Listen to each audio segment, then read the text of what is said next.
Class 9 এর স্টুডেন্টসরা আজকে আমরা তোমাদের এক্সারসাইজ 12.2 এর কোয়েশ্চেন নাম্বার 3 করব। এটা একটু বড় অঙ্ক আছে, তাই আমি করে নিয়েছি আগে, করে তোমাদেরকে স্টেপ বাই স্টেপ বুঝিয়ে দেব, কারণ পুরো অঙ্কটা যদি বুঝিয়ে বুঝিয়ে করতে যাই অনেক সময় লেগে যাবে, তো আপলোড করতে অনেক কষ্ট হয়ে যায়, এত লম্বা ভিডিওটা আপলোড হতে চায় না খুব সহজে, অনেক টাইম লেগে যায়, তাই আমি করে নিয়েছি। দেখো কোয়েশ্চেনটা দেখো, রাধা রঙিন কাগজের সাহায্যে 12.15 নং চিত্রের ন্যায় একটি বিমানের ছবি গঠন করলো। এই যে এই চিত্রটা হলো 12.15, তোমাদের বই আছে, এটার মতো কি করলো, একটা বিমানের ছবি গঠন করলো। এই কাজে ব্যবহৃত মোট কাগজের ক্ষেত্রফল, এই যে বিমানটা বানাতে ওর কতটুকু কাগজ লেগেছে, ওই টুকু কাগজের ক্ষেত্রফল মানে এরিয়াটা বের করতে। তো দেখো এই চিত্রটা যে এইরকম কোনো চিত্রের তো কোনো ফর্মুলা আমাদের নেই ক্ষেত্রফলের, তাই না? তো এখানে দেখো আমি আলাদা আলাদা কালার করে দিয়েছি। বিমানটাতে কি আছে, তিনটা ত্রিভুজ আছে, একটা আয়তক্ষেত্র আছে, আর একটা ট্রাপিজিয়াম মিলিয়ে হয়েছে পুরো বিমানটা। আর বইয়ের মধ্যে দেওয়া আছে দেখো পার্ট 1, পার্ট 2, পার্ট 3, পার্ট 4 আর পার্ট 5। তো পুরো এই বিমানটার ক্ষেত্রফল যদি আমার বের করতে লাগে, তাইলে কি করব আমরা, পার্ট 1, পার্ট 2, পার্ট 3, পার্ট 4 আর পার্ট 5 এর ক্ষেত্রফল যদি আলাদা আলাদা করে বের করে ফেলি, তারপর যোগ করে ফেলি, তাইলেই তো হয়ে যাবে পুরোটার ক্ষেত্রফল বের করা। তো এটাই এখানে করতে হবে। এখানে আমি লিখেছি বিমানটির জন্য ব্যবহৃত মোট কাগজের ক্ষেত্রফল সমান, দেখো পার্ট 1 এর ক্ষেত্রফল এই যে এইটার ক্ষেত্রফল, তারপর পার্ট 2 এর ক্ষেত্রফল মানে এই আয়তক্ষেত্রটার ক্ষেত্রফল, পার্ট 3 এর ক্ষেত্রফল মানে এই ট্রাপিজিয়ামটা, দেখো আমি বিভিন্ন কালার দিয়ে করে রেখেছি তোমাদের বোঝার সুবিধার জন্য, পার্ট 3 এর ক্ষেত্রফল। এখন পার্ট 4 আর পার্ট 5 আবার সমান, ঠিক আছে? তো পার্ট 4 এর ক্ষেত্রফল আর পার্ট 5 এর ক্ষেত্রফল। তো ফার্স্ট আমরা বের করব পার্ট 1 এর ক্ষেত্রফল। দেখো পার্ট 1 এর ক্ষেত্রফল, এখানে যেহেতু পার্ট 1টা কি একটা ত্রিভুজের আকৃতি, তাই না? যেটা দেওয়া আছে দেখো এই সাইডটা 5 সেন্টিমিটার, তাইলে এই সাইডটাও কি হবে 5 সেন্টিমিটার হবে, আর এইটা হলো 1 সেন্টিমিটার। এই 1 সেন্টিমিটারটা কোথা থেকে আসলো, দেখো এইখানে আমাদের বইয়ে দেওয়া আছে যে 1 সেন্টিমিটার। তো এই দূরত্বটুকু যদি 1 সেন্টিমিটার হয়, তাইলে এইটাও 1 সেন্টিমিটার হবে, ঠিক আছে? তাইলে আমরা তিনটা সাইডের মাপ পেয়ে গেলাম, 5, 5 আর 1। তো আমরা এখানে কি করতে পারবো, হিরো সূত্র ব্যবহার করতে পারবো। তো হিরো সূত্রের জন্য আমাদের প্রথমে এস বের করতে লাগে, এস জানি a + b + c/2, এটা করে আমরা পেয়েছি এসটা। তোমরা স্টেপসগুলো দেখে নেবে, এখানে না বোঝার কিছু নেই। 5.5 সেন্টিমিটার। তো ত্রিভুজটির ক্ষেত্রফল সমান কি হবে, √ আমরা জানি হিরোর ফর্মুলা মতে s × s - a × s - b × s - c। তো সবগুলোর মান বসালাম, মান বসিয়ে এখানে দেখো পেয়েছি 5.5 × 5.5 থেকে 5 গেলে 0.5, এখানেও 0.5, আর 5.5 থেকে 1 গেলে 4.5। এখন দেখো এখানে একটু বুদ্ধি করতে হবে, 0.5 আর 0.5 তো 0.5 স্কয়ার লিখতে পারি। এখন 5.5 তো রুট থেকে বের করতে গেলে আমরা পারবো না, তো আমরা কি করব, 5.5 কে আমরা 11 × 0.5 লিখতে পারি, ঠিক আছে? আর 4.5 কে দেখো 55, তো 5, 11, 55 আমরা জানি, তো দশমিক আছে, একবার পরে দশমিক হয়ে যাবে 5.5। সেম 45 হলো 5 নং 45, তো আমরা 9 পূরণ, এইখানেও 0.5 যেহেতু আছে, এইখানেও 0.5 রাখলাম আমরা, তো 9 × 0.5 কি হবে আমাদের 4.5। তো এটা দেখো আবার 0.5 আমরা স্কয়ার পেয়ে গেছি, এখানে একটা এটা লিখলাম 11, ঠিক আছে, ইন্টু দেখো 0.5 × 0.5, আবার আমি 0.5 স্কয়ার লিখলাম, আর 9 কে আমরা কি লিখতে পারি, 3 স্কয়ার লিখতে পারি। তো এখন যদি রুটের বাইরে আসে, দেখো এইটা স্কয়ারের রুটে কাটা গিয়ে 0.5 হবে, এইটাও স্কয়ারের রুটে কাটা গিয়ে 0.5 হবে, আর 3 স্কয়ার রুট কাটা গিয়ে 3 হবে, আর 11টা √11 থেকে গেল, ঠিক আছে? তো এখন √11 আমি তোমাদেরকে গতদিন একটা ভিডিও করে দেখিয়ে দিয়েছিলাম রুট কি করে মান বের করতে হয়। √11 কে আমরা কি লিখতে পারি, 9 + 3 9 10 11 2 লিখতে পারি। তো √9 + 2 মানে √3² + 2, তো কি হবে 3 + 2/6, তাই না? 2/3, তো হ্যাঁ 1/3, তো এটা 3 + 1/3 ইয়ে আসে, দেখো 1/3 যদি 1 কে 3 দিয়ে ভাগ করি, দিলাম ডেসিমেল, দিলাম 0, 0.33 আসে, ঠিক আছে? তো 0.33, তো এটা কি আসবে আমাদের 3.33, ঠিক আছে? তো এইখানে এই জিনিসটাই করলাম, দেখো 0.5 × 0.5 মানে 5 × 5 = 25, দুটো ঘর আগে 0.25 × 3 থাকলো × 3 এই যে √11 এর মান আমি বসিয়েছি 3.33, এখানে তোমাদেরকে বের করে দেখিয়েছি। তো 25 ইন্টু 25 পূরণ 3 হবে 75, আর যেহেতু দশমিকের সাথে 0.75 ইন্টু 3.33, এটা তোমরা আলাদা পূরণ করে দেখবে, আনসারটা আসবে 2.49, 48 সামথিং আসে, যার জন্য আমরা রাউন্ড ফিগারে 49 লিখলাম। ঠিক আছে, তো প্রথমটা পেয়ে গেলাম, প্রথম ক্ষেত্রফলটা হলো আমাদের 2.49 সেন্টিমিটার স্কোয়ার। এখন পার্ট 2 এর ক্ষেত্রফল। পার্ট 2 কোনটা আমাদের? এই দেখো লাল রঙের আয়তক্ষেত্রটা।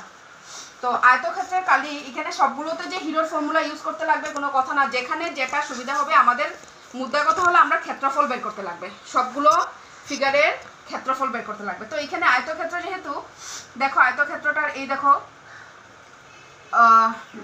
কি একটা হলো লেন্থ, একটা হলো ব্রেডথ। লেন্থ হলো দেখো পুরো দেওয়া আছে আমাদের 6.5 সেন্টিমিটার, আর ব্রেডথ হলো 1 সেন্টিমিটার। তো আয়তক্ষেত্র যাহার লেন্থ সমান 6.5 আর ব্রেডথ সমান 1 সেন্টিমিটার। তো আয়তক্ষেত্রের ক্ষেত্রফল আমরা জানি লেন্থ ইন্টু ব্রেডথ। তো 6.5 সেন্টিমিটার ইন্টু 1 সেন্টিমিটার মানে 6.5 সেন্টিমিটার স্কোয়ার হলো ক্ষেত্রফল। তো পার্ট 1 এর পেয়ে গেলাম আমরা, পার্ট 2 পেয়ে গেলাম।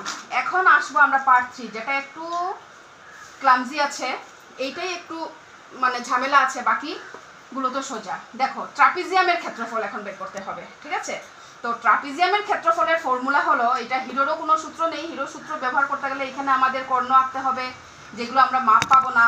তো আমরা এখানে দেখো ট্রাপিজিয়ামটার দুটো বাহুর মাপ দিয়ে দিয়েছে। ঠিক আছে, 2 সেন্টিমিটার, আর প্যারালাল যে ট্রাপিজিয়ামের আমরা জানি দুটো সাইড কি থাকে, সবসময় সমান্তরাল থাকে।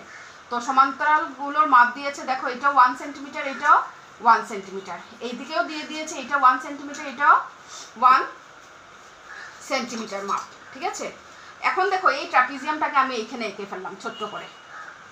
ঠিক আছে, এইখানে এঁকেছি আমি, আর এটা নাম দিয়ে দিয়েছি ABCD ট্রাপিজিয়াম। তো ডাইরেক্টলি আমরা ট্রাপিজিয়ামের ফর্মুলা হলো, দেখো এখানে পার্ট 3 একটি ট্রাপিজিয়াম, এখানে ধরি ABCD একটি ট্রাপিজিয়াম। তো ট্রাপিজিয়ামের ক্ষেত্রফল আমরা বের করতে গেলে আমরা ক্ষেত্রফলের ফর্মুলা হলো হাফ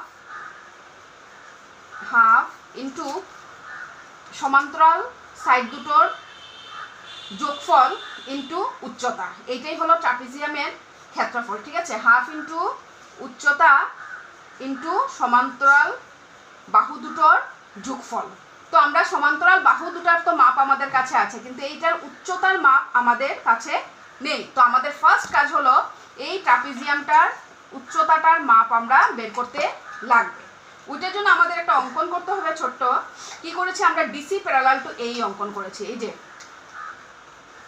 এখানে ডিসি প্যারালাল টু এই না লিখে এই প্যারালাল টু ডিসি লিখলে মোস্ট পারফেক্ট হবে, কারণ এইটা আমরা অঙ্কন করেছি, ডিসিটা অলরেডি আছে ট্রাপিজিয়ামে। ঠিক আছে, এইটা কি করেছি আমরা অঙ্কন করেছি কিভাবে? ডিসি এর সমান্তরাল করে এইটা অঙ্কন করেছি। তাইলে আমরা কি পেলাম দেখো, আমাদের জানি আমরা যেহেতু ট্রাপিজিয়াম এডি সমান্তরাল বিসি, তো বিসির জায়গায় আমরা ইসিও বলতে পারি। তো এডি সমান্তরাল ইসি, আবার এই সমান্তরাল ডিসি এখন অঙ্কন করলাম। তাইলে যে চতুর্ভুজের বিপরীত বাহুগুলো সমান্তরাল থাকে, এটা কি হবে? একটা সামান্তরিক হবে। তো যেহেতু সামান্তরিক, তো যেহেতু এইটা সমান্তরাল এইটা, তো এই দুটো বাহুও কি হবে? সমান হবে। ঠিক আছে, তো এটা যেহেতু সামান্তরিক, তো কি হলো? ডিসি সমান এই, সামান্তরিকের বিপরীত বাহুগুলো সমান হয়, ডিসি সমান সমান এই হবে। ঠিক আছে, তো যেহেতু ডিসি সমান 1 সেন্টিমিটার, তাইলে আমরা এই এর মাপ পেয়ে গেলাম কত? 1 সেন্টিমিটার। একইভাবে এডি সমান ইসি হবে। তো যেহেতু এডির মাপ 1 সেন্টিমিটার, তাইলে ইসি এর মাপও 1 সেন্টিমিটার হবে। ঠিক আছে, এইভাবে আমরা দুটো মান পেয়ে গেলাম। এখন দেখো তবু আমরা কি বের করেছি? এই বের করেছি, কিন্তু এফ আমাদের এখনো বের হয় নাই। এফটা, তো এখানে এফ পারপেন্ডিকুলার টু বি অঙ্কন করলাম। এই যে এফ পারপেন্ডিকুলার টু বি, আমাদের এফটাই তো উচ্চতা। ঠিক আছে, এটা তো যেহেতু 90 ডিগ্রি, এটা হলো আমার উচ্চতা। তো এখন এফ এর মান যদি আমাদের বের করতে লাগে এই ত্রিভুজটাতে দেখো এই জানি আমরা। ঠিক আছে, এফ বের করবো, তো আমাদের বি এফ, এই যে এফ দেখো এই বিন্দুটা হলো আমাদের এফ বিন্দু। ঠিক আছে, তো এফ ই বা বি এফ এর মান আমাদের বের করতে লাগবে। তখনই গিয়ে আমরা এই এফ এর মানটা পাইথাগোরাসের সূত্র ব্যবহার করে আমরা বের করতে পারবো। তো বি এফ এর মান বের করার জন্য আমাদের দেখাতে হবে যে এই দুটো ছোট ছোট ত্রিভুজ সর্বাঙ্গ সম। যদি দুটো ত্রিভুজ সর্বাঙ্গ সম হয়, তখন বি এফ সমান এফ ই হয়ে যাবে। আর বিইর মান আমরা জানি 1 সেন্টিমিটার, তাইলে বিএফ এর মান কি হবে? 1 সেন্টিমিটার বাই 2 হয়ে যাবে। ঠিক আছে, তো এটার জন্য কি করলাম, ত্রিভুজ ABF এবং AEF, দেখো ABF আর AEF এর AB সমান AE, কেন বলো তো, ABও 1 সেন্টিমিটার আর AEও 1 সেন্টিমিটার, আর F সমান AF হলো, Fটা হলো সাধারণ বাহু, তাইলে বলতে পারি এই দুটো ত্রিভুজ সর্বাঙ্গ সম। কারণ কেন বলো তো, বাই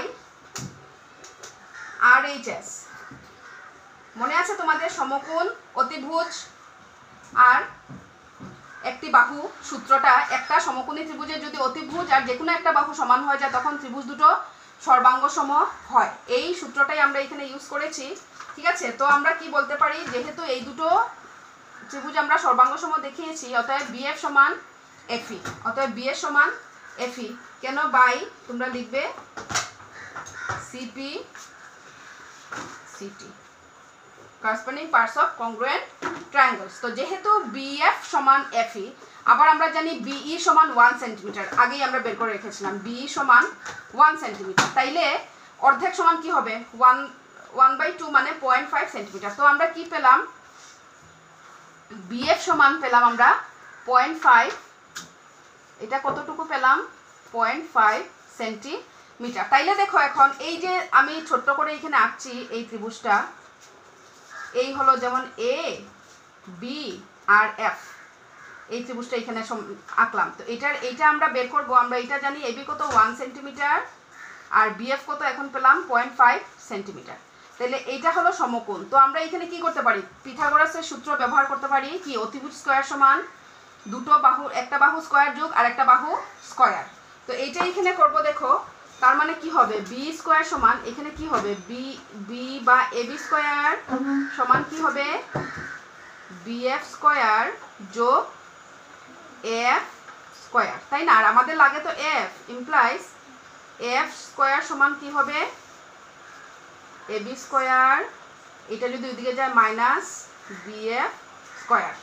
ঠিক আছে, তো এখন দেখো নেক্সট আমি এখানে করেছি এটার কন্টিনিউশন, দেখো F স্কয়ার সমান AB square minus BF square, তো অতএব F সমান কি হবে, √AB square minus BF square. তো AB আমরা জানি 1, BF হলো 0.5, তো 1 মাইনাস 0.25 মানে 0.75, √0.75। আবার এটা রুট বের করতে অসুবিধা হবে, তো আমরা কি করেছি, পুরো রুট 0.75 কে আমরা লিখতে পারি 75/100, তো এটাকে √75/100 আমরা আলাদা আলাদা লিখতে পারি, কারণ √A/B কে আমরা √A/√Bও আমরা লিখতে পারি। ঠিক আছে, তো √75 থাকলো আর 100 তো 10, এখন √75 দেখো এখানে বের করে রেখেছি, তোমরা দেখে নেবে, 81 - 6 করতে পারি, 81 কে 9 স্কয়ার মাইনাস 6, 9 মাইনাস কি হবে 6 বাই, এটা ডাবল হয়ে আসবে 18, তো 9 মাইনাস 0.33 বিয়োগ করলে পাবে 8.66, তো কি হলো 8.66 বাই 10 আছে, তো 0.866, তো 0.866 কে আমরা কি লিখতে পারি 0.87, তো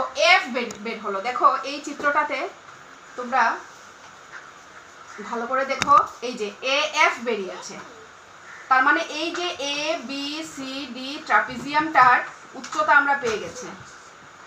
তো অতএব ABCD ট্রাপিজিয়ামের ক্ষেত্রফল সমান half into some of the parallel side, মানে সমান্তরাল সাইডগুলোর মাপের যোগফল, 1 প্লাস এটা হলো BC হলো 2, এই যে 1 + 2 ইনটু F।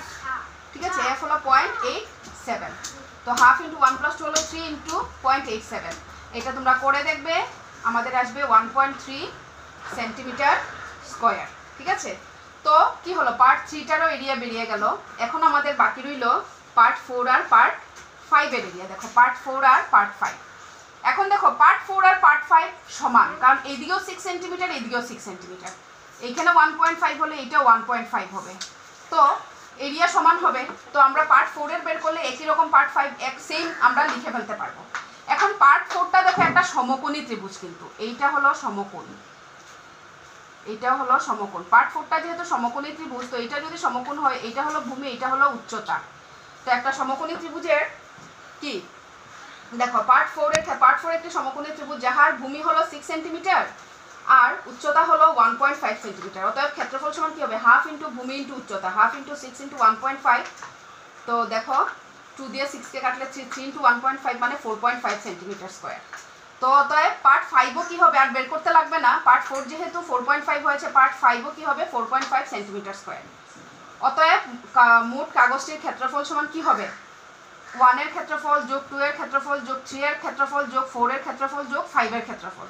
এটাই করলাম। দেখো 1 এর ক্ষেত্রফল কত পেয়েছি আমরা এখানে 2.49 সেন্টিমিটার স্কোয়ার, পার্ট 1 এর ক্ষেত্রফল এখানে লিখলাম 2.49।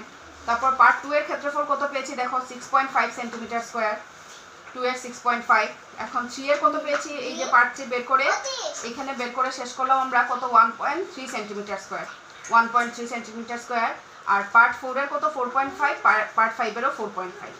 এখানে যোগ করে যদি আসবে 19.29 সেন্টিমিটার স্কোয়ার, 29 এর পর একটু আছে, তো এটাকে রাউন্ড ফিগারে নিলে আমরা কি লিখতে পারি 19.3 সেন্টিমিটার স্কোয়ার প্রায়। তোমাদের বইয়ে এটা 19.4 আছে, এটা কোনো ব্যাপার না, কারণ দশমিকের এইখানে আমরা একটু রাউন্ডিং করে গেছি, যার জন্য পয়েন্ট এই যে 3 জায়গাতে 4 কোনো ব্যাপার না, এই জন্যই আমরা ব্র্যাকেটে লিখে দিই 19.3 সেন্টিমিটার স্কোয়ার প্রায়। কারণ যখনই আমরা স্কোয়ার রুটের মানগুলো বের করি, এগুলো এক্স্যাক্ট মানটা আমাদের বের করা যায় না, একটু 19-20 থেকে যায়। তো এইটাই হলো তোমাদের দেখো 3 নম্বর 12.2 এর 3 নম্বরটা। এটা লম্বা হতে পারে কিন্তু এত কঠিন না, শুধু পার্ট 3 এর এরিয়াটা তোমরা একটু খেয়াল করবে, বাকি তো 1, 2, 3, 4 একদম ইজি এরিয়া বের করা। পার্ট 3টাতে একটু গন্ডগোল আছে, যার জন্য আমি আলাদা করে চিত্র এঁকে তোমাদেরকে বুঝিয়ে দিয়েছি, তোমরা বারবার দেখবে, আশা করি বুঝে যাবে। এইটা হলো প্রথম, তারপর হলো এই জিনিসটা। ঠিক আছে, তো নেক্সট দিন আমরা কোশ্চেন নাম্বার 4টা করবো।